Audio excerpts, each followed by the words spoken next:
तो और भाई लोग क्या हाल है यार। आज की इस वीडियो में हम बात करने वाले हैं बी फार्मा के फर्स्ट सेमेस्टर के इंपॉर्टेंट टॉपिक्स के बारे में। आज की इस वीडियो में हम जिस सब्जेक्ट के बारे में बात करेंगे वो है फार्मास्यूटिक्स, और उन टॉपिक्स को कवर करेंगे जिनसे हर साल क्वेश्चन पूछे जाते हैं।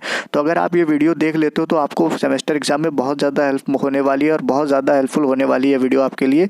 तो इस वीडियो को आप लास्ट तक ज़रूर देखें।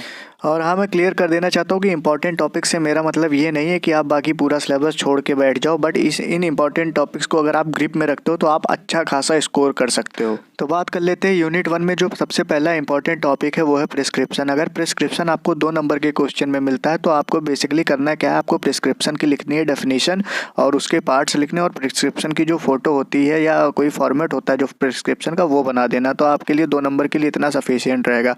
बट अगर ये क्वेश्चन 5 नंबर में या 10 नंबर में आता है तो इसके बारे में हर एक चीज़ लिखनी होगी आपको। प्रिस्क्रिप्शन की डेफिनेशन से लेकर प्रिस्क्रिप्शन के एक एक पार्ट को डिफाइन करना होगा, और उसके बाद handling of prescription, compounding and dispensing and error of prescription, ये सारी चीज़ें आपको उस टॉपिक में कवर करनी होंगी, तब जाके आपको अच्छा नंबर मिलेगा। तो सेम चीज़ अप्लाई होती है पोसोलॉजी के लिए। ये भी बहुत इंपॉर्टेंट टॉपिक है, ये भी आपको पेपर में मिल ही जाएगा किसी ना किसी सेक्शन में, ABC में किसी ना किसी में मिल जाएगा, और जिस सेक्शन में मिलेगा फिर आपको आंसर उसी सेक्शन के हिसाब से लिखने होंगे। तो मेक श्योर कि आप ये टॉपिक बहुत ही अच्छे से तैयार करो सारी चीज़ें।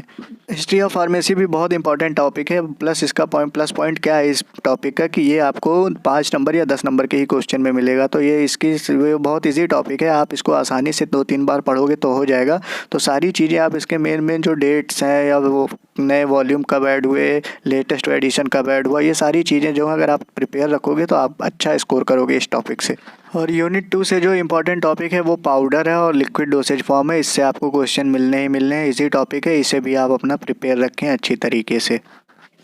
तो यूनिट 3 की बात कर लेते हैं। यूनिट 3 में आपके 2 टॉपिक हैं, मोनोफेजिक सोल्यूशन और बाईफेजिक सोल्यूशन। तो मोनोफेजिक सोल्यूशन से जो आपके सारे टॉपिक हैं वो छोटे छोटे हैं, 2 नंबर में पूछे जाते हैं। तो उन सबको आप मेक श्योर कि पूरा तैयार रखो। छोटी छोटी डेफिनेशन तो पूरा कर सकते हो उसे, बट जो gargle, mouth wash, syrup, throat paints, elixir, lotions, इन सब के अगर फॉर्मुलेशन अच्छे हो तो हो सकता है आप और अच्छा स्कोर कर जाओ। बट उसके बाद जो बाईफेजिक सोल्यूशन में सस्पेंशन और इमल्सन जो टॉपिक है ये पक्का पूछा जाता है क्वेश्चन में। तो इसके बारे में एक एक चीज़ आपको अच्छे से तैयार होगी तो बहुत ही अच्छा स्कोर करोगे, क्योंकि ये दोनों चीज़ें आपको ए सेक्शन में भी पूछ ली जाएंगी, बी और सी में से तो पक्का पूछा जाएगा किसी ना किसी में। तो मतलब ज़्यादा नंबर में पूछा जाएगा तो अच्छे से तैयार होगा तो मतलब आपके अच्छे स्कोर करने के चांसेस और बढ़ जाते हैं। बात कर लेते हैं यूनिट 4 के इंपॉर्टेंट टॉपिक की। तो फार्मास्यूटिकल इनकम्पेटिबिलिटीज़ काफ़ी पूछा जाने वाला क्वेश्चन है, इंपॉर्टेंट क्वेश्चन है, काफ़ी कॉन्सेप्चुअल क्वेश्चन है। तो ये अच्छा क्वेश्चन है और ये भी 5 नंबर या 10 नंबर में पूछा जाता है, तो इसको भी आप अच्छे से प्रिपेयर करो।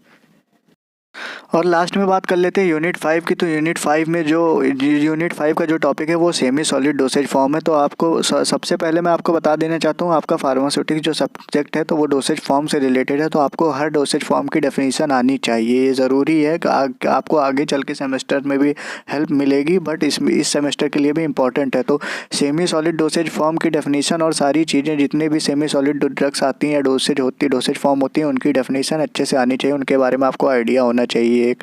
उसके बाद जो इसका इंपॉर्टेंट टॉपिक है डर्मल पेनिट्रेशन, ये इसके फिगर के साथ अगर आप इसको करोगे तो काफ़ी अच्छा नंबर मिलेगा। और ये क्या कहते हैं, डर्मल पेनिट्रेशन भी काफ़ी इंपॉर्टेंट टॉपिक है, ये आपको पूछा जाएगा 10 नंबर या 5 नंबर में आपको पूछा ही जाएगा। और evaluation of semi solid dosage form, ये थे फार्मास्यूटिक्स के इंपॉर्टेंट टॉपिक्स। अब मैं पेपर के लिए आपको थोड़ी सी हेल्पफुल बातें बता देता हूँ कि अगर आप पेपर में पॉइंट वाइज लिखोगे तो उतने ही अच्छे नंबर मिलेंगे। और पेपर बड़ा होता है, लेंदी पेपर होता है, जब बहुत ज़्यादा लिखना होता है, तो जितने नंबर के क्वेश्चन है आप उसी हिसाब से उसकी आंसरिंग करो, तो इसी हिसाब से आंसर लिखो। प्रेजेंटेशन जितनी अच्छी होगी आपको नंबर उतने अच्छे मिलेंगे। और ये नहीं है कि कुछ भी लिख के चले आओ। कुछ भी लिखने का मतलब है कि अगर उस टॉपिक से रिलेटेड आपको वो नहीं आता है, बट जो चीज़ आती है आपको उसी टॉपिक से रिलेटेड आती है, उसी सब्जेक्ट से रिलेटेड है, तो वो लिख दोगे तो वहाँ पर चांस हैं आपके नंबर मिलने के। और जो बात लोग कहते हैं कि कुछ भी लिख के आने का मतलब होता है कि जब आपको क्वेश्चन आता ही नहीं है, उसके बारे में कुछ पता नहीं है, तो आप उसे छोड़े ना, उसे अटैम्प्ट कर लें, कुछ भी अपने हिसाब से आपको जो समझ में आए, कुछ तो पढ़ा ही होगा, कुछ तो आइडिया होगा ही, तो आप वो लिख दें, क्योंकि गलत लिखने पे सब्जेक्ट में नेगेटिव मार्किंग नहीं होती है।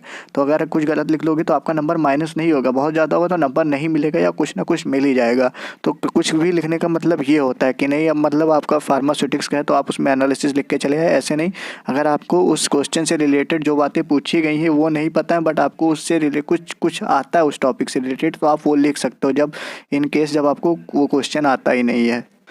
तो इस टॉपिक से रिलेटेड अगर आपको कोई भी प्रॉब्लम है तो आप हमारा टेलीग्राम चैनल ज्वाइन कर सकते हो। वहाँ पर मैं आपको इन टॉपिक्स की PDF प्रोवाइड करा दूंगा अगर ज़्यादा स्टूडेंट ज्वाइन कर लेंगे चैनल को तो। और वीडियो से थोड़ी बहुत हेल्प मिली हो तो नीचे दिए गए लाल बटन को दबाकर चैनल को सब्सक्राइब करें। वीडियो अच्छी लगी हो तो लाइक करें और अपने फर्स्ट ईयर B.Pharm स्टूडेंट के साथ शेयर करें, अपने दोस्तों के साथ। और कॉमेंट में बताएं वीडियो कैसी लगी। और कोई भी क्वेरी होती है एग्ज़ाम से रिलेटेड, फर्स्ट सेमेस्टर से रिलेटेड, तो आप पूछ सकते हो कमेंट में।